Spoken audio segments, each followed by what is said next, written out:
পয়লা বৈশাখের জন্য কিছু স্পেশাল নিরামিষ এবং আমিষ রান্না শেয়ার করছি আমি আপনাদের সাথে।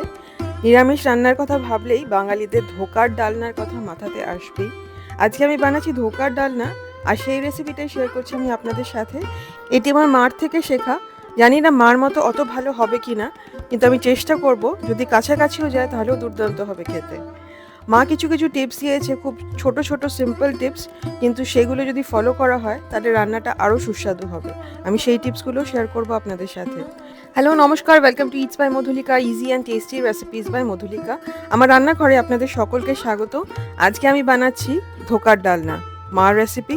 চলুন রান্নাটা শুরু করা যাক। আমি নিয়ে নিয়েছি ছোলার ডাল 150 গ্রাম। আমি 5 ঘন্টা জলে ভিজিয়ে রেখেছিলাম। যদি ছোলার ডালটা তাড়াতাড়ি ভেজানোর হয় তাহলে গরম জলেও ভেজাতে পারেন। ডালটা এইভাবে ভেঙে আসবে, যেরকম আমি দেখালাম সেরকমভাবে ভেঙে আসলে এবারে আমরা ডালটাকে বেটে নেব। সামান্য একটু জল দিয়ে বাটবো। দিয়ে দেব নুন 1 চা চামচ, চিনি 2.5 চা চামচ, হলুদ গুঁড়ো 1/2 চা চামচ, জিরা গুঁড়ো 1 চা চামচ, ধনে গুঁড়ো 1 চা চামচ, লাল লঙ্কা গুঁড়ো 1/2 চা চামচ, আর আদা বাটা 1 চা চামচ। খানিকটা কাঁচা লঙ্কা, 3টে থেকে 4টে কাঁচা লঙ্কা আমি এরমভাবে কেটে দিয়ে দেব। এটাকে আমরা জল দিয়ে বাটবো, কিন্তু একদম মিহি করে বাটবো না, একটু দানা দানা বাটবো। একটু দানা দানা বাটলেই ভালো লাগে, আর একদম জল ছাড়া বাটবেন না, তাহলে কিন্তু ধোকাটা যখন বানাবেন তখন শক্ত হবে এবং ভেঙে যেতে চাইবে। বেটে রাখা ছোলার ডালটা একটা বাটির মধ্যে বার করে নেব। এবার এর মধ্যে মিশিয়ে দেব পুরনো নারকেল 3/4 কাপ। খানিকটা জল আমরা মিক্সির জার ধুয়ে দিয়ে দেব। এটাকে এবার খুব ভালো করে মেশাতে হবে। 2 মিনিট মতো এটাকে মেশাবো এবং ফ্যাটাতে থাকবো একসাথে। এটা আমার মার টিপস, যত ফ্যাটাবেন তত ধোকাটা খেতে ভালো হবে, ধোকার টেক্সচার অনেক ভালো আসবে, আর যত মশলা দেওয়া হয়েছে সেগুলো খুব ভালো মতো মিশেও যাবে। আমি ডালটা রান্না করে মানে কষিয়ে একটা টিফিন বক্সে রাখবো, সেই জন্য এইভাবে ঘি মাখিয়ে নিচ্ছি টিফিন বক্সে। আপনারা চাইলে প্লেটেও রাখতে পারেন। ধোকার জন্য ডালটা কষিয়ে নেব, সেই জন্য কড়াইতে 1 টেবিল চামচ সর্ষের তেল নিয়ে নিয়েছি। তার মধ্যে দিয়ে দেবো আদা বাটা 1 চা চামচ। আদাটা একটুখানি ভেজে নিতে হবে। আদার খুব সুন্দর একটা গন্ধ বেরোলে দিয়ে দেবো কালো জিরে। কালো জিরেটা দিয়েও খানিকক্ষণ নেড়ে নিতে হবে। কালো জিরে আর আদা একসাথে ভেজে নিয়ে এইবারে দিয়ে দেব হিং। আমি কিন্তু গুঁড়ো হিং ইউজ করি না, যে হিংটা জমাট বাঁধা হিং কিনতে পাওয়া যায়, যেটা গ্রাম হিসেবে কিনতে হয়, সেই হিংটা ইউজ করে বাড়িতে গুঁড়ো করে নিই, তাদের টেস্ট অনেক বেটার আসে। দিয়ে দেব ডাল বাটাটা, দিয়ে এবার খুব ভালো করে কষাতে থাকতে হবে। আপনারা বুঝতেই পারবেন যে ডালটা কষে গেছে, রং পাল্টে যাবে আর একটুখানি আঠালো হয়ে যাবে। খুব বেশি কষাবেন না, কারণ খুব বেশি কষালে কিন্তু পরে ধোকাটা ভেঙে যেতে পারে। এইভাবে যখন টেক্সচারটা ঠিক এইরকম আসবে তখন নামিয়ে নিতে হবে, এবং গরম অবস্থাতেই আমি ভালো করে চেপে চেপে টিফিন বক্সটার মধ্যে এইভাবে ছড়িয়ে দিচ্ছি।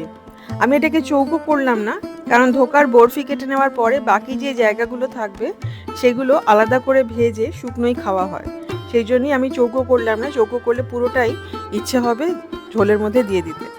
একটা ছুরির মধ্যে একটুখানি ঘি মাখিয়ে নিয়ে আমি কেটে নিলাম ধোকার পিসগুলো, এরকম বরফির মতো কেটে নিলাম। এরপর 1 ঘন্টা আমি টিফিন বক্সটা বন্ধ করে ফ্রিজে রেখে দেব। আপনারা প্লেটে রাখলে কিন্তু প্লেটটা ফ্রিজে রাখার সময় ভালো করে ঢেকে নেবেন। এইবারে ফ্রিজ থেকে বার করে বরফিগুলোকে এইভাবে বার করে নেব। এরকম সাইজের আমি কেটে নিয়েছি, আপনারা চাইলে এর থেকে ছোটও করতে পারেন। একটা মাঝারি সাইজের আলু, সিদ্ধ আলু আমি এইভাবে 8 টুকরো করে কেটে নিলাম। একটা টমেটো মাঝারি সাইজের কুচি করে কেটে নেব।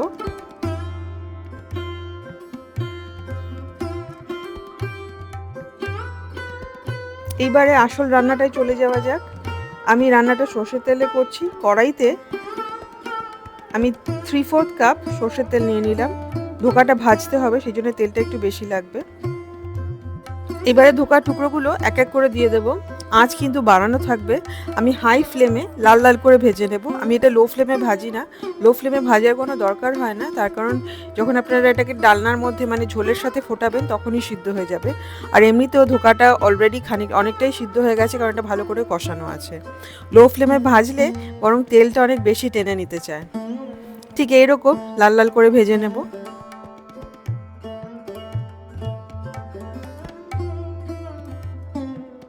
বাকি ধোকাগুলো ঠিক ওইভাবেই একদম হাই ফ্লেমে লাল লাল করে ভেজে নেব। অনেকগুলো ধোকাই দেখতে পাচ্ছেন যেগুলো শেপে নেই, সেগুলো কিন্তু ঝোলে দেওয়ার দরকার নেই, সেগুলো আমাদের বাড়ির লোকজন এমনিই খেতে ভালোবাসে, সুতরাং আমি ভেজে নিচ্ছি ঠিক ওইভাবেই। ধোকাটা কিন্তু ঠিক এইভাবে ভাজা হবে। এবারে রান্নাটা করা যাক। ফোড়নে দিতে হবে 1 থেকে 2 শুকনো লাল লঙ্কা, ফাটিয়ে দেবেন, একটুখানি ছিঁড়ে দেবেন, নাহলে কিন্তু লঙ্কাটা ফাটতে থাকবে। 2 থেকে 3টে তেজপাতা, জিরে 1/4 চা চামচ, আলুগুলো দিয়ে দেবো। আলুগুলো দিয়ে সামান্য একটুখানি ভেজে নেব। আলুটা আগেই দেওয়া উচিত ছিল, কিন্তু এই সময় দিলেও অসুবিধা নেই।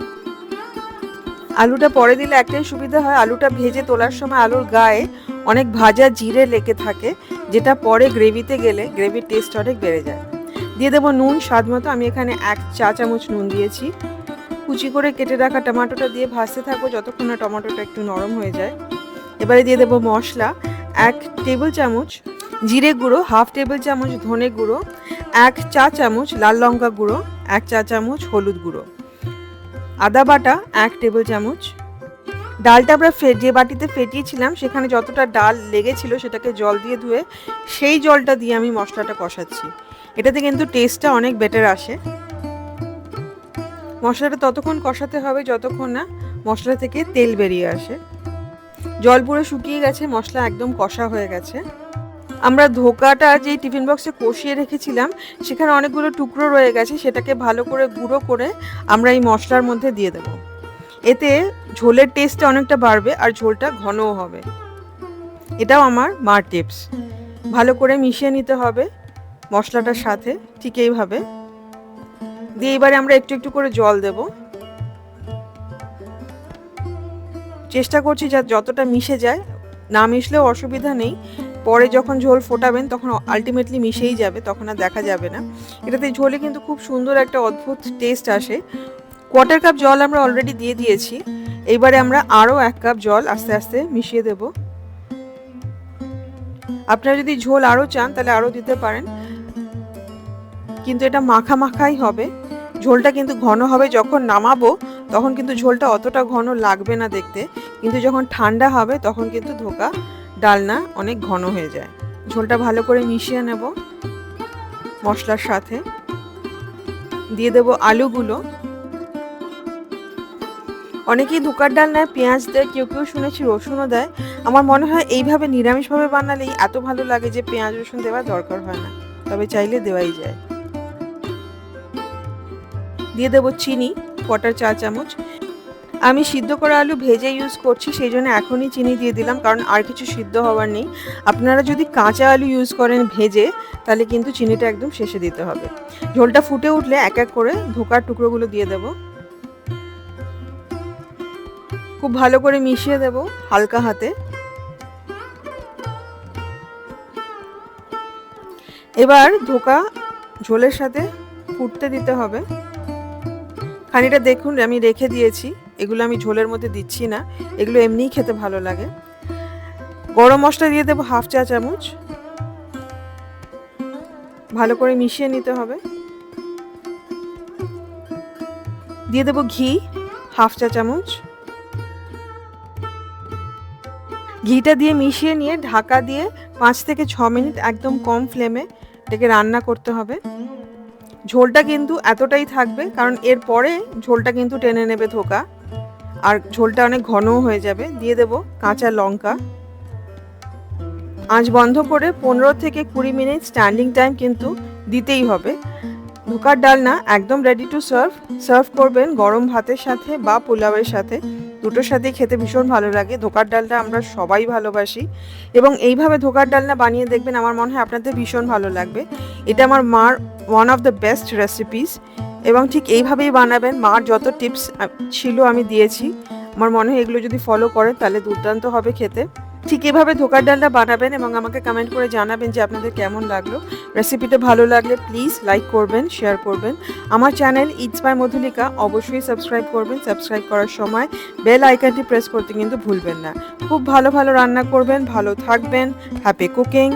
দেখা হবে খুব শিগগিরই একটা নতুন রেসিপি নিয়ে। Thank you.